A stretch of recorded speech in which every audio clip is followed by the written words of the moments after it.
ay maging laman ng ating puso at isip at awitin ang kabutihan ng ating Panginoon sa bawat isa sa atin.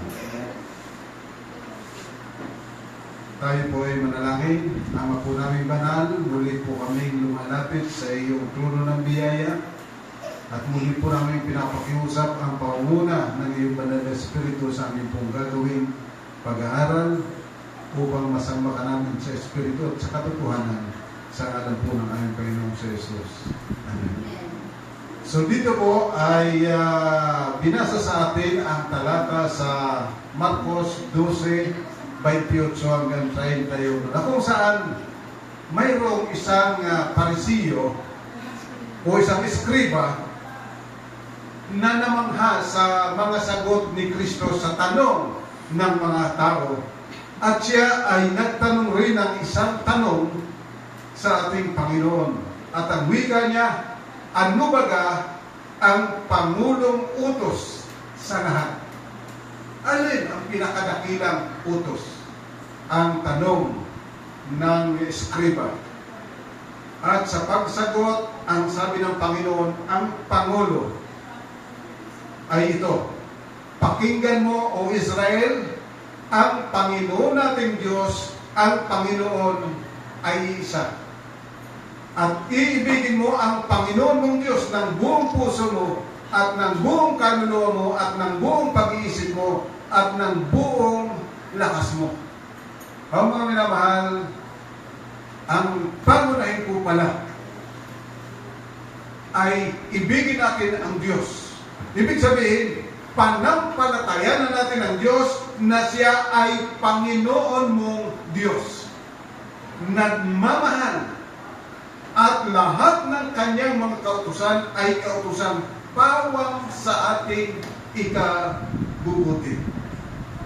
Alam po ninyo, maraming mga kautusan na tila baga mabigat na sundin. Subalit sinasabi nito, ang ating Panginoon ay Panginoon mong Diyos.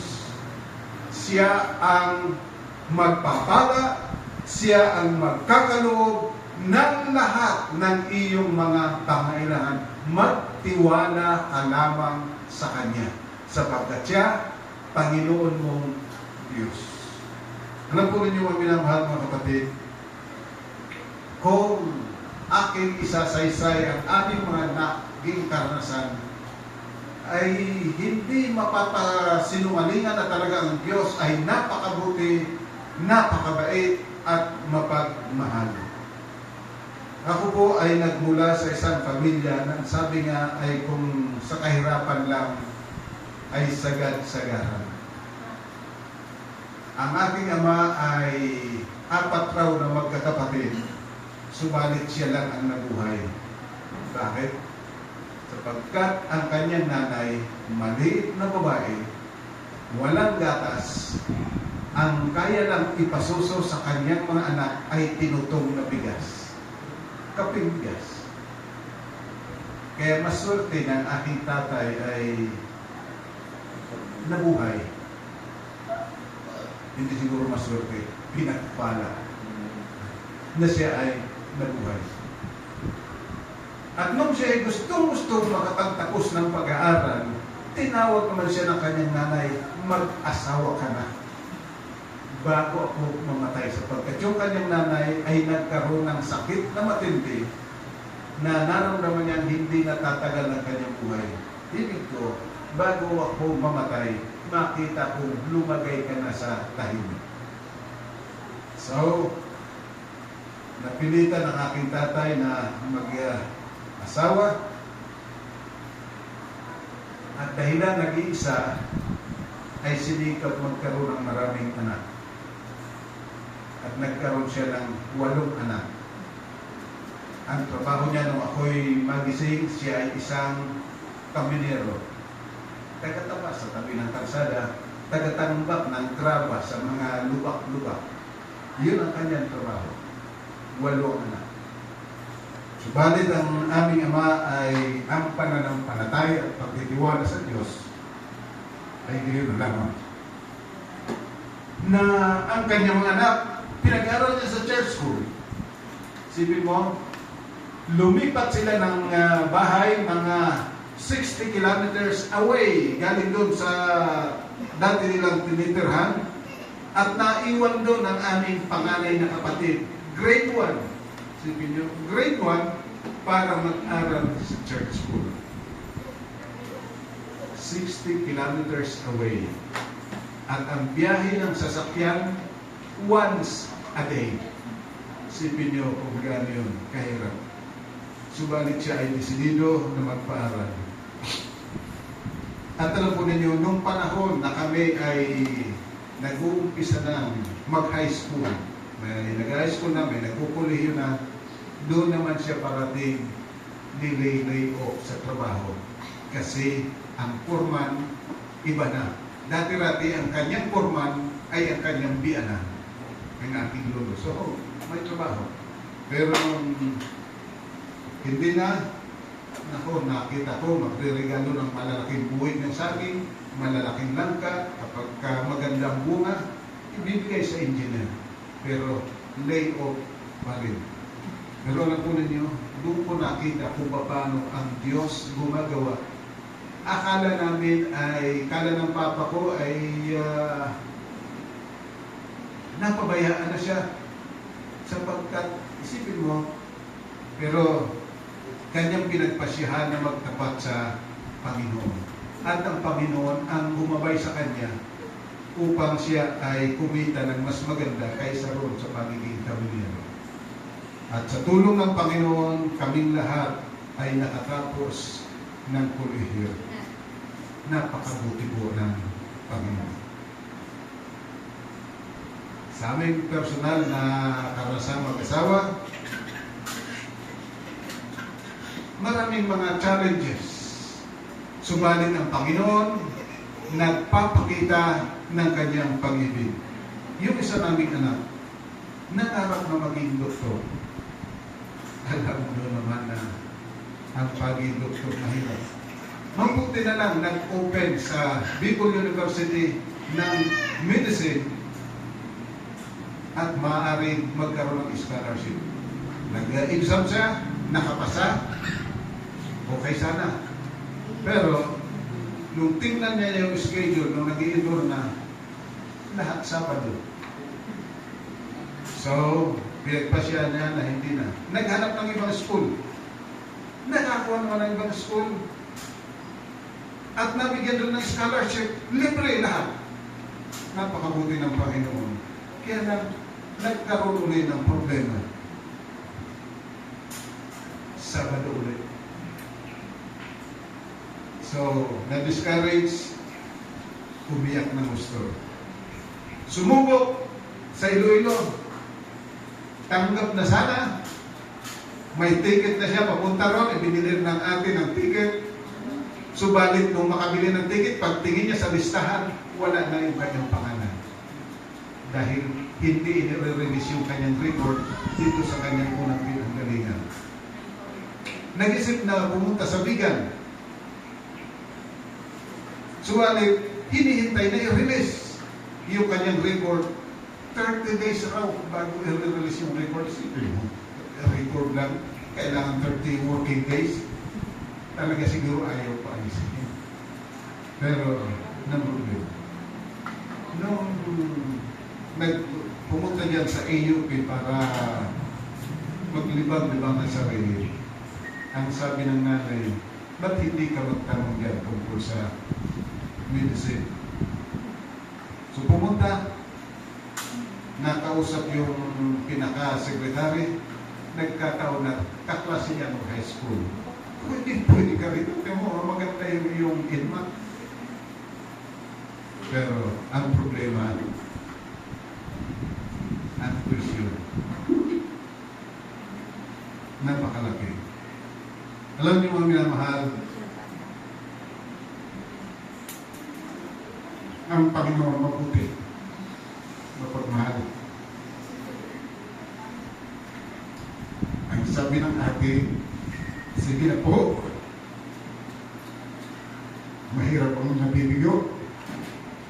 Kasi ako noon, nangarap din, ako'y nabigo. Kaya huwag nyo nang biguin. Sagot ko ng tuition.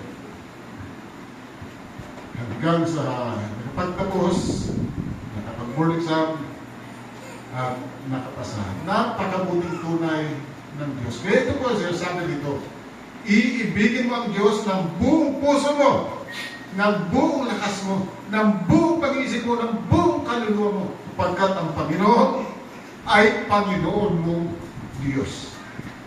Kailanman hindi ka pababayaan. Kailanman hindi ka pagkukulangin. So, ang unang utos, ang sabi rito, iibigin mo ang Panginoon mong Diyos. Napakabuting tunay ng Diyos at karapat-dapat na ibigin. At ang pangalawa ay ito. Iibigin mo ang iyong kapwa na gaya ng iyong sarili. Ano po yung pangalawa? Ha? Iibigin sino? Kapwa. Iibigin mo ang iyong sarili. Gaya na yung kapwa. Para mag-ibig mo ang iyong kapwa na gaya ng iyong sarili. Ibig sabihin, yung pag-ibig sa kapwa, gaya lang nung pag-ibig mo sa sarili. Kaya ang pangalawa, dapat iibigin mo ang iyong sarili. Tama mo? Kasi yung kopya, sunod yun sa original. Una, iibigin mo ang iyong sarili. Upang maibig mo ang iyong kapwa na ganun din. Mga minamahal, you can never love others unless you love yourself. Tama po? Halimbawa, hindi mo mahal yung sarili kasi yung kulay mo, hindi yung gusto mong kulay. Yung ilong mo, hindi mo yung gusto yung kanyang tamos. Yung iyong height, hindi mo gusto. Kapag ka hindi mo yan minahal, hindi mo yan tinanggap, you can never love others. Kasi may tumingin lang sa iyo na nag-uusap, pagkatapos ngumiti, iisipin mo, pinagtatawanan ka. Di ba? Bakit? Hindi mo kasi tanggap yung iyong sarili. Sa feeling mo, inferior ka kaysa iba kasi ang kulay mo, hindi katulad ng iba. Yung height mo, hindi katulad ng iba. Yung ilong mo, hindi katulad ng ilong ng iba. If you don't love it, you can never love others. Parati kang magagalit, parati kang mapipikon. Iniinsulto ako nito. Pinagtatawanan ako nito kahit hindi naman ito. Pinag-uusapan ako kahit hindi naman ikaw. Bakit? Kasi hindi mo tanggap ang iyong sarili. So, ibigin mo ang iyong sarili. Tanggapin mo kung ano ang ipinagkaloob sa iyo ng Diyos. Sapagkat tayong lahat ay minamahal ng Diyos. Ang tao lang ang nagbibigay ng mga kategorya, ito mas maganda, ito mas magaling, ito mahina. Subalit mga minamahal, tayong lahat mahalaga sa Diyos at mahalaga sa isa't isa. Alam po ninyo, sa paggawa ng building, hahanga kayo sa mga architect. Hahanga rin kayo sa mga engineers. Pero alam po ba ninyo na kung wala yung laborer, hindi magagawa yung kanilang magandang nasa isipan. Tama po? Yung mga architect na yan, hindi yan marunong magpala. Ha? Hindi yan marunong magplastar dyan. Ha? Ang gagawa niyan, yung carpenter at yung laborer. Kapag minsan, ang tingin natin doon sa maraming pera, mas mapalad sila at mas mataas kaysa sa atin. Subalit alam po ba ninyo na kung wala yung magsasaka, walang makakain yung mga negosyante. Niwala ko kayo? So tayong lahat mahalaga. Kaya lang, mayroong iba't ibang mga function ang bawat isa sa atin. Datapot lahat ng functions na yan, napakahalaga. Yung mapuputi, kaya lang maganda kasi mayroong maitim. Kung tayong lahat maputi, walang Miss Universe. Di ba? Kung pare-pareho tayo, wala. So, kaya lang sila maganda sa tingin ng tao kasi mayroong mga, kung tawagin nila, pangit. Pero ang totoo, kung wala ron sa sinasabi pangit, wala silang masasabing ganda. Kasi kung pare-pareho tayo maputi, pare-pareho tayo ng height, pare-pareho ng itsura ng ating mukha, nakakasawa. Di ba? Walang kwenta ang ating buhay. So, ang kami na mahal, sinasabi rito, iibigin mo ang iyong sarili upang maibig mo ang iyong kapwa na gaya ng iyong sarili. So, una sa lahat, acceptance. Tanggapin mo kung ano ikaw.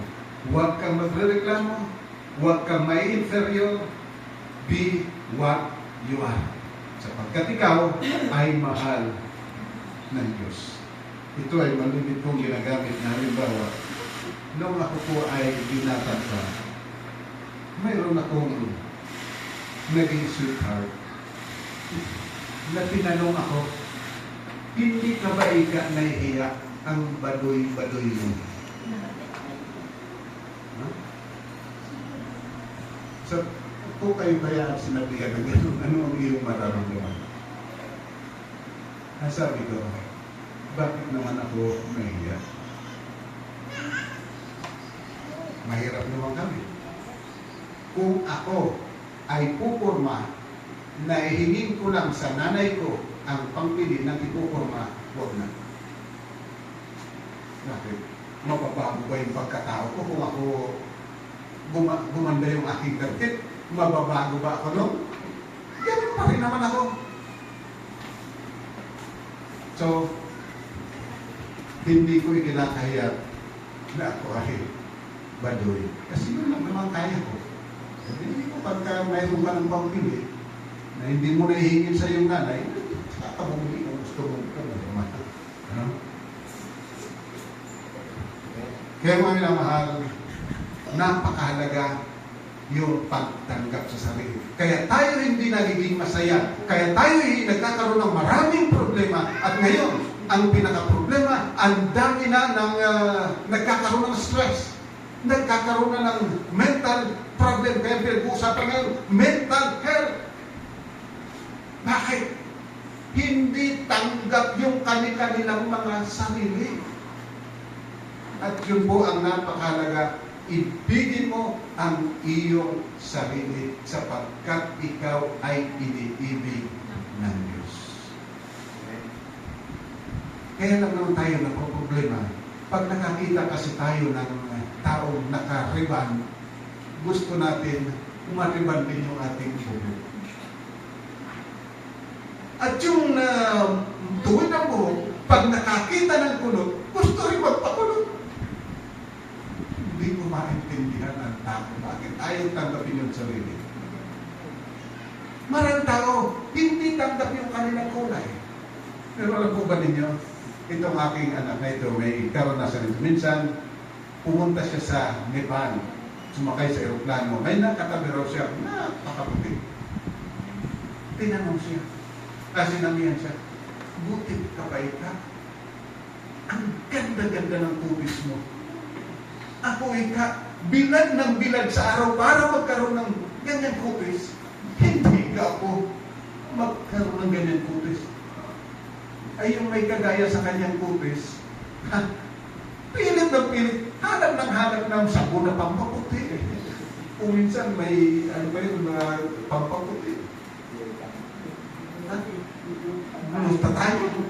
Nang problema. Samantalang yung iba, inggit na inggit sa iyong kulay. Ikaw naman, inggit na inggit din sa kanilang kulay. Kaya, hindi mapalagay. So, sabi dito ng Panginoon, ang unang utos Ibigin mo ang Diyos ng buong puso mo, ng buong lakas mo, pasalamatan mo ang Diyos sa lahat ng mayroon ka, sapagkat lahat ng mayroon ka, buhat yan sa Diyos at pagpapala yan ng Diyos. Huwag ka kasi, kaya sa kasama ng 10 utos, huwag kang mag-iimbot ng anumang mayroon ang iyong kapwa. Itong aming panganay na ito nung mag-aaral na sa AUP.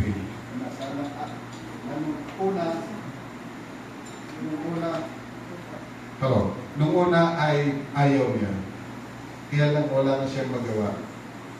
Inatid namin siya sa AUP 1 week before ng klase. In-enroll, matapos enroll, umuwi na kami. After 1 week, nag-text sa akin, Daddy, andito na ika ang mga roommates ko. At alam mo, punong-puno ang kanilang cabinet. So, alam na. Pag sinabi, Daddy, yung roommate ko, andito na, punong-puno ang kanilang cabinet. Ang reply ko, simple lang, anak, tandaan mo ito. What is in the head is far better than what is in the cabinet.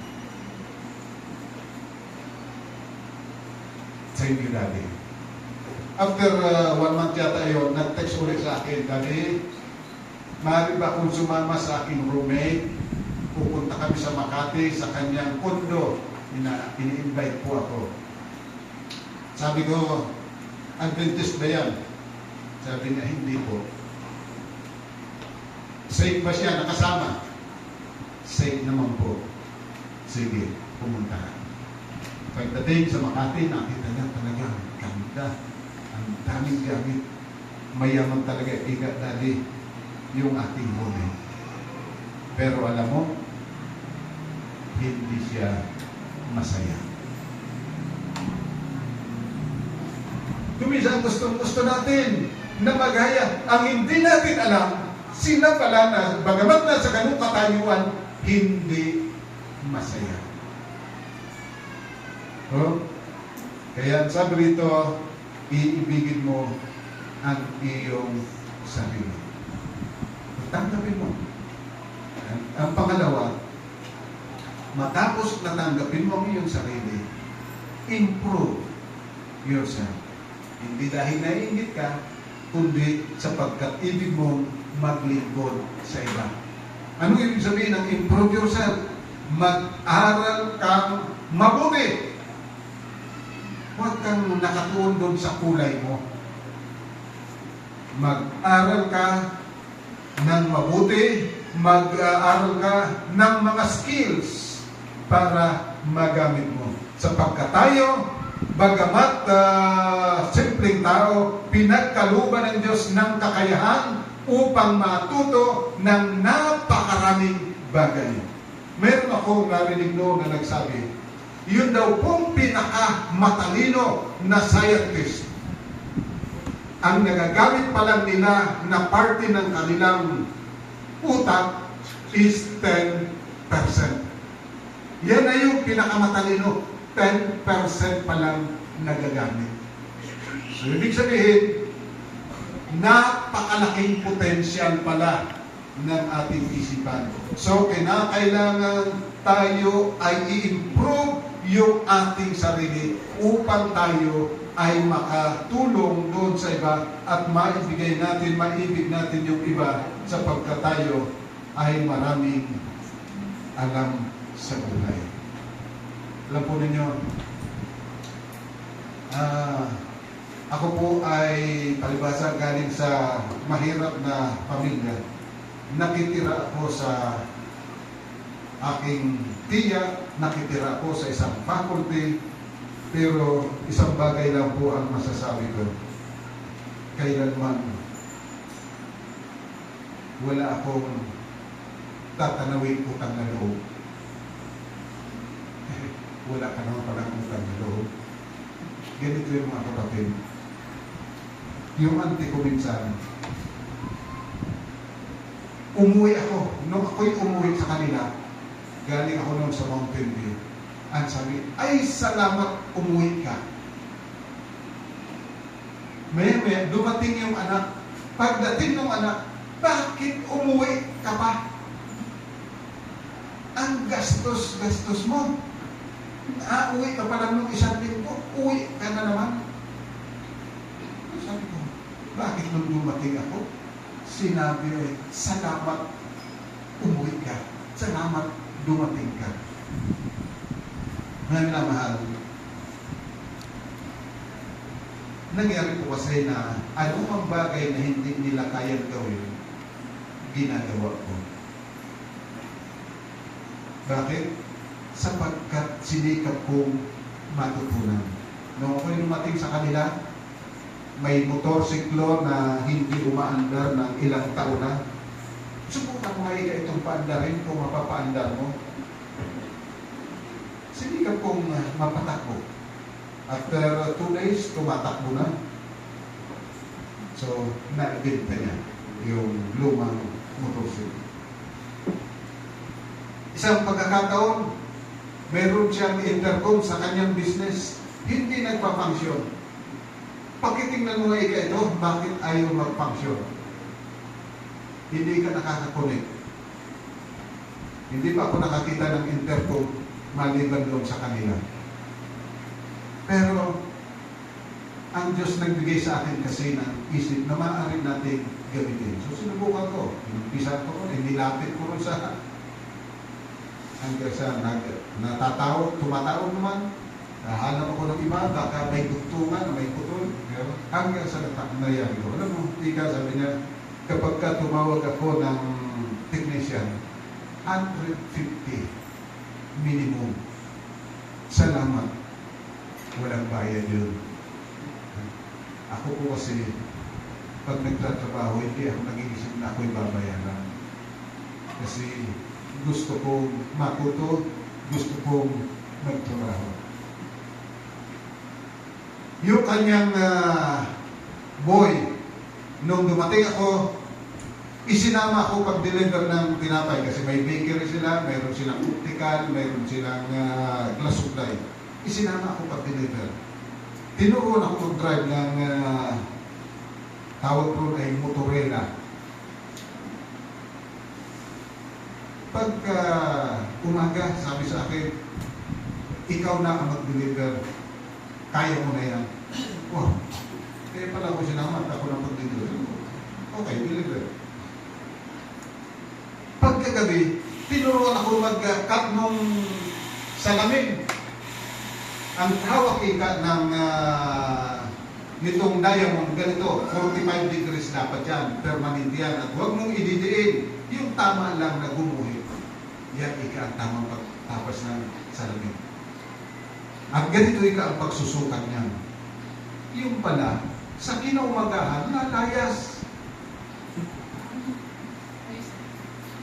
Ay, mayroon yung antiko ng mga, kung tawagin ay safety glass, na ikinakabit sa windshield ng mga sasakyan. Tricycle, sa jeep, kotse, o kaya sa truck.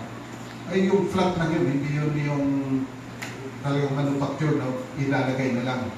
Kakapin mo talaga at pag-aaralan mo kung paano mo kapalapan.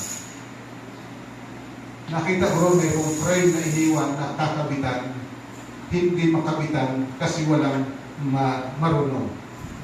Nung gabi, nung mag-uwian yung kanyang mga tauhan sa bakery, tinapas to, tapos ikinabit ko. Ayaw ko magtrabaho nang may nakatingin kasi baka mali yung ating gawin. At least hindi ko maitatago. So, ginawa ko. Pagka umaga nakita ng auntie ko, oh, marunong ka pala. Hindi ka nagsabi, kahapon, mayroon dyan na nagpapakapit. Maraming na mahal. Hindi ko po sabihin, kinakailangan improve natin yung ating sarili para tayo ay maging pakinabang hindi lang sa ating sarili, kung hindi sa ating kapwa. The more you learn, the more you are capable of loving others. Diba? Kaya mga minamahal, ang sabi riyan, ibigin mo ang iyong kapwa gaya ng iyong sarili. Ulitin ko po, una, tanggapin mo ang iyong sarili kung ano ka.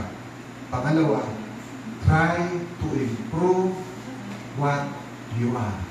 Sapagkat tatanda natin, ang Panginoon nagbigay sa atin ng utak na kayang mag-store ng information ng napakarami.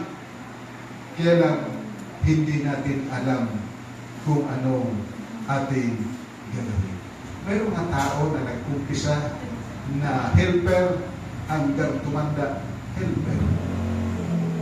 Alam mo na yung mga kapatid, nung ako ay regaluhan ng motorsiklo, ang sabi, after 5,000 kilometers, ipatune up mo. So after 5,000 kilometers, ipinatune up ko. At pagkatapos yan, every 5,000 kilometers, ipatune up mo. So tinignan ko kung paano tune up. Nung sunod na pagpapatune up ko, naandun ako sa ligaw sapagkat ako ay kinuhang translator ng evangelist. Ay medyo umabot na rin sa panahon na kailangan ng i-tune up. Iba naman yung ginawa. Nung akin ang paandarin, mas lalong sumama yung takbo ng aking luto. So, binuksan ko, inalaala ko paano i-tune up nung una, at naging maayos. Pagdating ko sa Catanduanes, nung assign ako sa Catanduanes, medyo hindi na uli maganda ang takbo. Hindi na ako ulit sa mekaniko, ipinatune up ko. Bakit nung aking pinapaandar ay medyo hirap? Ako, manit yung ginawa. Binuksan ko ulit, i-tune up ko, naging maayos uli ang takbo. Mahal na mahal, hindi po ako mekaniko.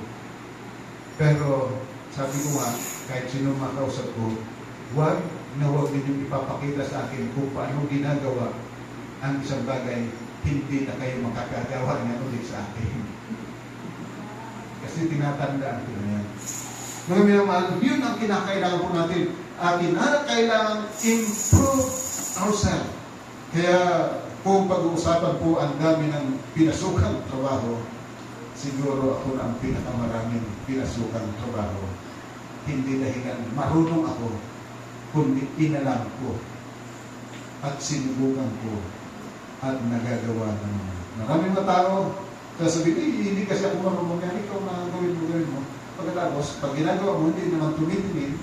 Kaya, ang tagal-tagal ng panahon, pakigawa mo ako nito, pakigawa mo ito, hindi kailanman natututo. Mga kapatid, tayo ay pinagkalooban ng Diyos ng kakayahan upang matuto. Ibig sabihin, pahalagahan natin ang Diyos. Kung binigyan niya tayo ng kakayahan ganito, dapat ay ginagawa natin. At syempre pa, kalakip dyan, matutunan natin na kumain at uminom ng tama. Kasi kapag binasa natin ang aklat ng Daniel, si Daniel at yung kanyang kasamahan, 10 times better kaysa sa iba. Nga anong pagkain? Pagkain ng hari, inumin ng hari. Si Daniel at yung kanyang kaibigan at kanilang pagkain, prutas at gulay at tubig na may inom. Namin na mahal, napatunayan na ang mga sinasabi ng Diyos, mga tagubilin ng Diyos, pawang sa ikabubuti natin. So, sundin natin ito, ibigin natin ang Panginoon, pasalamatan natin siya kung anong mayroon tayo, at i-improve natin kung ano man ibinigay sa atin ng Panginoon. Pagtatanda ninyo, tayo ay magiging pagpapala sa iba. Kasi sabi ng Panginoon, pagpapalain ko kayo upang mapagpala ang lahat ng tao. Pagpalain po tayo ng Panginoon at tayo ay maging pagpapala sa ating kapwa-tao.